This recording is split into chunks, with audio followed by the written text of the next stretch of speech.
నమస్తే welcome to prime news. ముందుగా వివరాలు చూద్దాం. ఏపీ తీర ప్రాంతాల్లో అలజడి మొదలైంది. మోంతా తుపాను ప్రభావంతో భారీ వర్షాలు కురుస్తున్నాయి. కాకినాడ సముద్ర తీరం అల్లకల్లోలంగా మారడంతో పాటు భారీ ఎత్తున అలలు ఎగిసిపడుతున్నాయి. మరోవైపు తుపాను ప్రభావంతో బలంగా ఈదురుగాలులు వీస్తున్నాయి. రేపు ఉదయానికి తుపాను తీవ్రంగా మారే అవకాశం ఉందని వాతావరణ శాఖ ప్రకటించింది. తుపాను తీరం దాటే సమయంలో 100 నుంచి 110 కిలోమీటర్ల వేగంతో ప్రచండ గాలులు వీస్తాయని అధికారులు చెబుతున్నారు. ఇక మోంతా తుపాను ప్రభావంతో ప్రభుత్వం అప్రమత్తమైంది. అధికారులు సిబ్బందికి సెలవులను రద్దు చేసింది. బీచ్లు, పర్యాటక ప్రాంతాలను తాత్కాలికంగా మూసివేశారు. అన్ని ఓడరేవుల్లో 1వ నంబర్ హెచ్చరికలను జారీ చేశారు. మత్స్యకారులు ఎవరూ కూడా వేటకు వెళ్లొద్దని హెచ్చరించారు. తుపాను ప్రభావిత ప్రాంతాల్లో ఎన్డీఆర్ఎఫ్, ఎస్డీఆర్ఎఫ్ సిబ్బందిని మోహరించారు. అలాగే సహాయక చర్యల కోసం 100 మంది గజ ఈతగాళ్లను రంగంలోకి దింపారు. ఇక మోంతా తుపాను ప్రభావంతో రాష్ట్రంలో వర్షాలు మొదలయ్యాయి. విజయవాడ నుంచి మణికుమార్, అలాగే కడప నుంచి సుధీర్ దీనికి సంబంధించి పూర్తి సమాచారాన్ని అందిస్తారు. ఒకసారి మణికుమార్ దగ్గరికి వెళ్దాం. విజయవాడ మణికుమార్, ఏంటి అసలు మోంతా తుపాను గురించి, ఇంకా వాతావరణ శాఖ ఎలాంటి అప్డేట్ ఇచ్చింది, ఎలాంటి జాగ్రత్తలు తీసుకుంటున్నారు, అలాగే ఎన్డీఆర్ఎఫ్, ఎస్డీఆర్ఎఫ్ కూడా సిబ్బందిని తీసుకొచ్చారంటున్నారు కదా, సో ఏంటి ఎలాంటి జాగ్రత్తలు చేపట్టారు?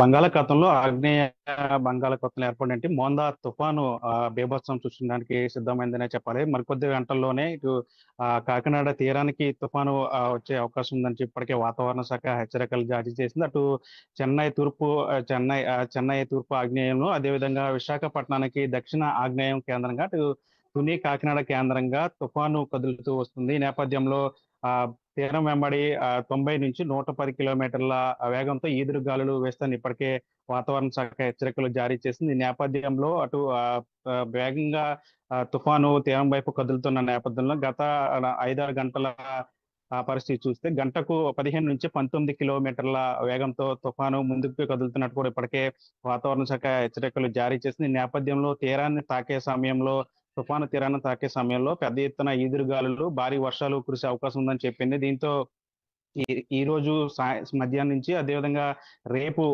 మంగళవారం కూడా పూర్తిగా ఈ తుఫాను తీవ్ర తుఫానుగా మారే అవకాశం ఉందని చెప్పి వాతావరణ శాఖ హెచ్చరికలు జారీ చేసిన నేపథ్యంలో దాదాపు 4 రోజుల పాటు ఈ తుఫాను ప్రభావం ఉంటుందని చెప్పి ఇప్పటికే వాతావరణ శాఖ చెప్పిన నేపథ్యంలో మొత్తం రాష్ట్ర వ్యాప్తంగా అధికార యంత్రాంగంతో కూడా అప్రమత్తమైంది.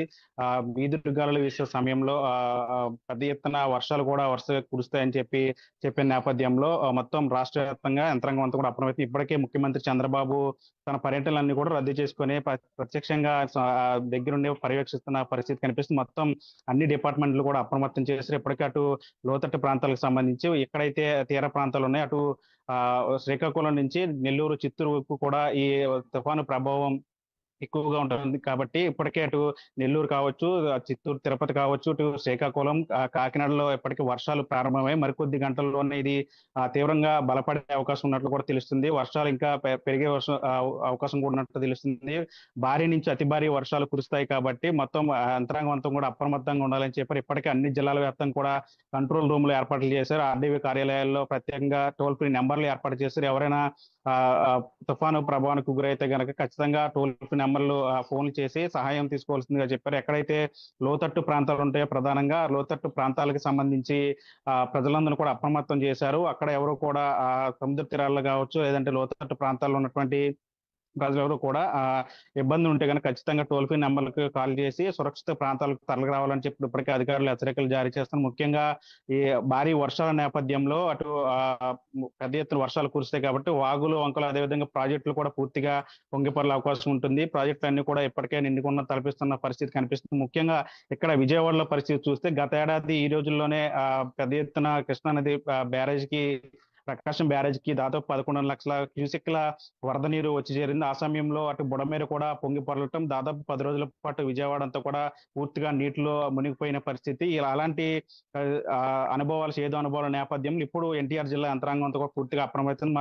మరోవైపు అటు కృష్ణా జిల్లాకు సంబంధించి మచిలీపట్నం లాంటి తీర ప్రాంతాల్లో కూడా అధికారులు అప్రమత్తం అయ్యారు. అక్కడ కూడా ముఖ్యంగా అటు పోర్టులు అంటే ఏదైతే కళింగపట్నం కావచ్చు, లేదంటే ఈ పోర్టులు అన్నింటిలో కూడా ఇప్పటికే మొదటి ప్రమాద హెచ్చరిక జారీ చేశారు. కొన్ని పోర్టుల్లో రెండవ ప్రమాద హెచ్చరిక కూడా జారీ చేసింది. Right Mani, thank you for the updates.